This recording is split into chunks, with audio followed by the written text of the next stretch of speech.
Chapter 137, Luckily. Shangqing Temple is a Taoist temple, and there are naturally Taoist scriptures hidden in Taoist temples. The Daozang building was originally used for storing books. It's just that it has been abandoned for a long time and has been occupied by the heavenly sect for a long time, and no one has seen the ruined Taoist scriptures. Most of them have been snatched and burned in the stove, and now they are just in time to set up a table for Zhang Suining on Chinese New Year's Eve. A small building, with 2 floors. It's even a little dilapidated on top.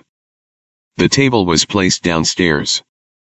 There was already a fire in the house, a pot of flower carvings was simmering, and a round table in the center was already on a table with good hot dishes. Since there has been one more Xiao Dingfei to stir up the situation, this meal has become a real Chinese New Year's Eve dinner. Zhang Suining simply told Xiaobao not to leave, stay, and eat together. Xiaobao looked at her in surprise, but thought about it and didn't refuse. Xiao Dingfei had met Xiaobao in the heavenly sect, and at this moment he snorted from his nose and muttered a few words to himself. Zhang Suining didn't hear clearly. What did you say?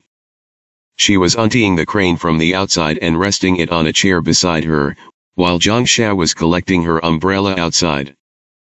Xiao Dingfei leaned over to her, and his voice was as thin as a gnat.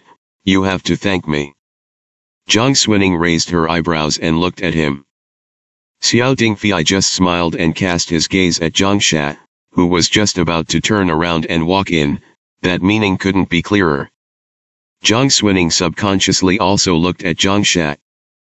On the way, Xiao Dingfei, who didn't fight back at her, unusually threw snow at her when he arrived in front of the door. She couldn't see it, but Zhang Xia couldn't see it. Her eyes flickered, and she understood. Xiao Dingfei means that he did it on purpose just now.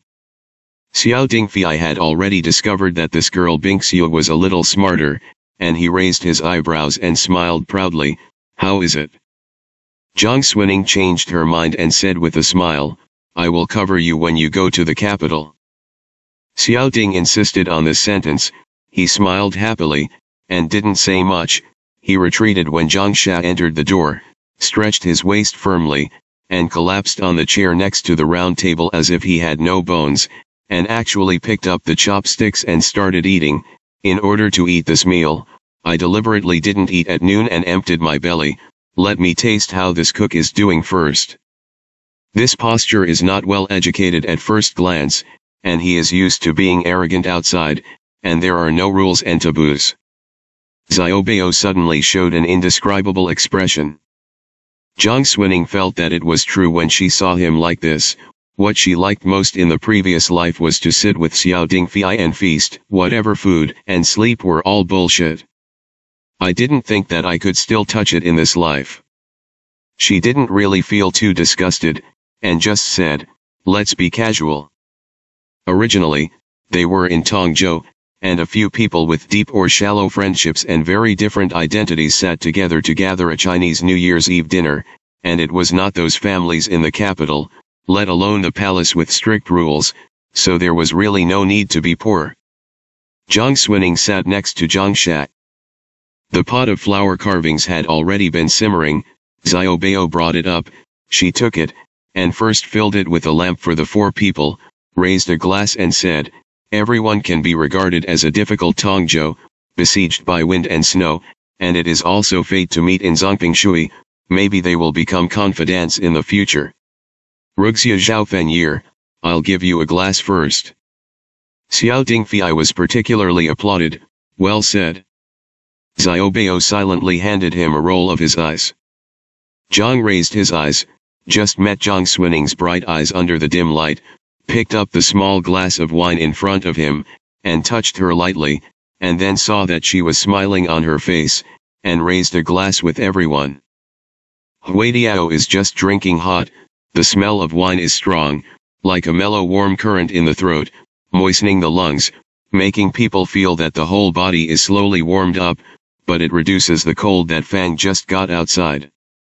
Zhang Xia is used to being quiet, so he doesn't talk much.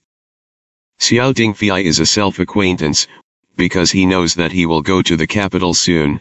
If there is no accident, he is afraid that he will become the Prince of Dingguo, and his attitude towards everyone is unprecedentedly good, and he has to ask about the pattern of those families in the capital, as if he is already preparing for entering Beijing. Jiang Xuning knew that such a bad embryo must be the nemesis of the Xiao family, and wished that this person was like a fish in water in Beijing, and wanted to see what the Xiao family's group looked like after seeing Xiao Dingfei, who called her a queen in her last life. If you sit in a high position, you can see a lot of things, and although you don't need it right now, you can take it out and give it to others.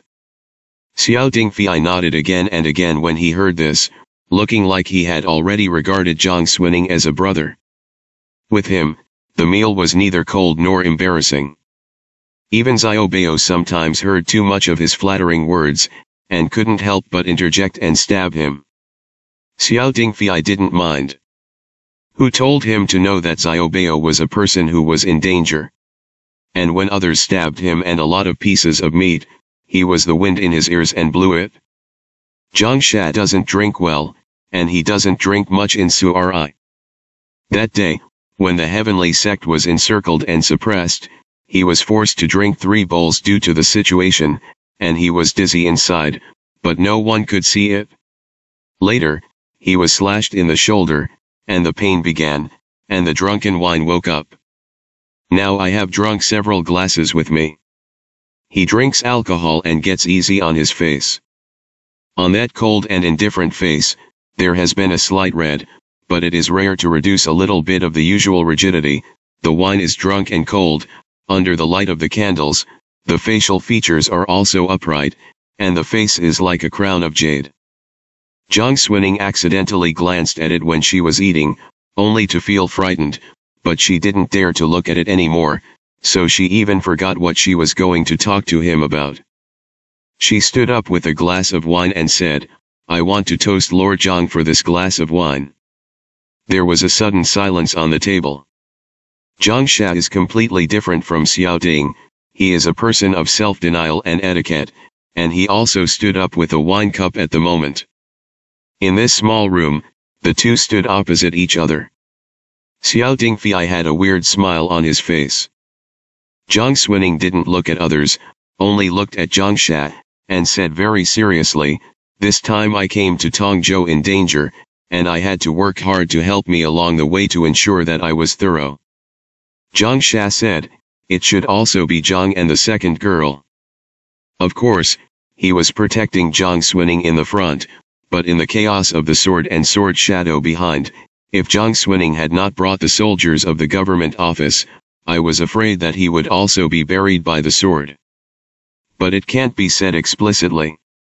After all, there is still the young master Xie who doesn't know whether it is unintentional or intentional is involved. Jiang Xuning brought someone to rescue him that day, but he asked why he came back, and he couldn't help but feel a little aggrieved in his heart.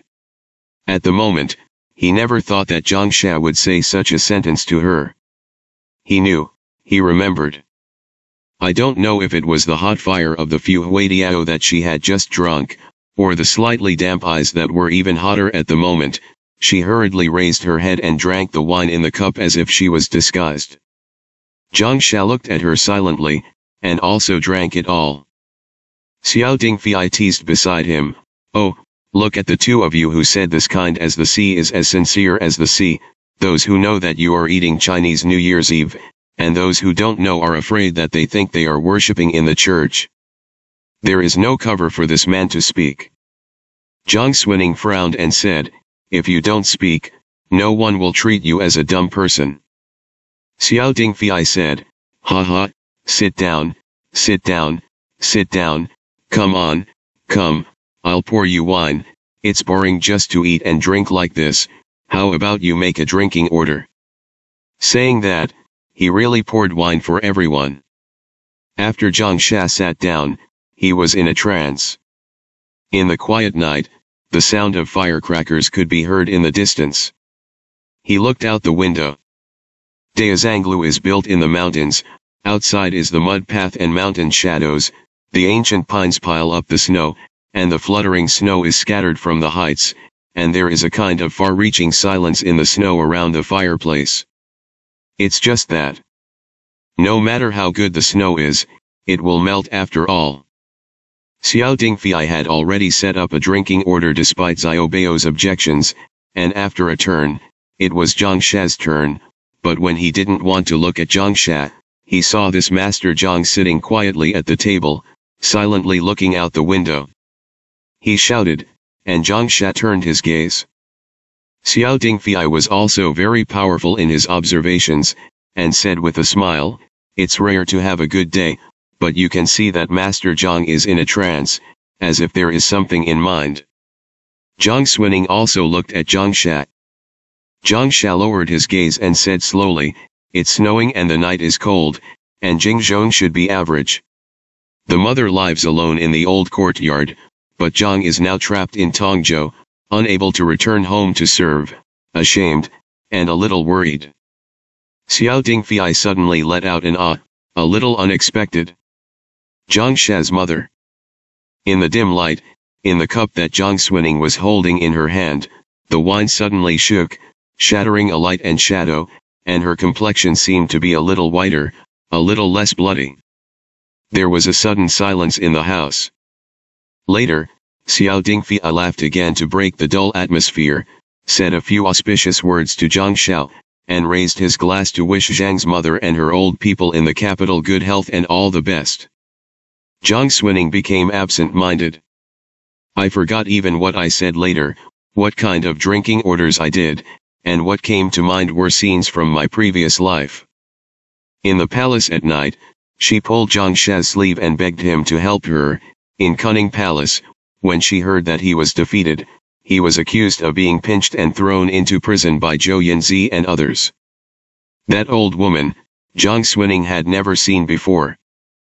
It is expected that the humble body and the embarrassing situation, but the son who has been raised is so upright, he should be both a loving mother and a strict mother, and he is a respectable and good person.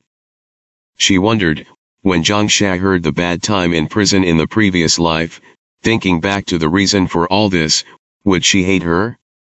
She spent those days tormented by fear and guilt. At the end of the day, death is a relief. Now that she suddenly heard him mention his mother from Zhang Sha's mouth, Zhang Xunning's regrets in her previous life almost immediately poured out as if they had been pierced, making her feel her despicability. Lucky. Everything was done all over again. She couldn't help but feel grateful for God's gift, but no matter how she wanted to smile, this wine, a meal, she didn't know how to eat in the end. When the banquet was about to leave, Xiao Dingfei didn't know if he saw something, looked at her for a moment, and said in a low voice, "Why is the second girl in a trance?" Zhang Xuning did not answer.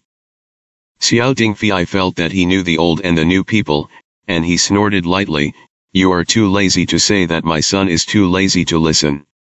I just want to tell you, someone set off fireworks at the Tongzhou ferry in the middle of the night, and the people all over the city went out to watch." After saying that, he smiled, turned around and walked outside. When everyone comes together, they naturally return together.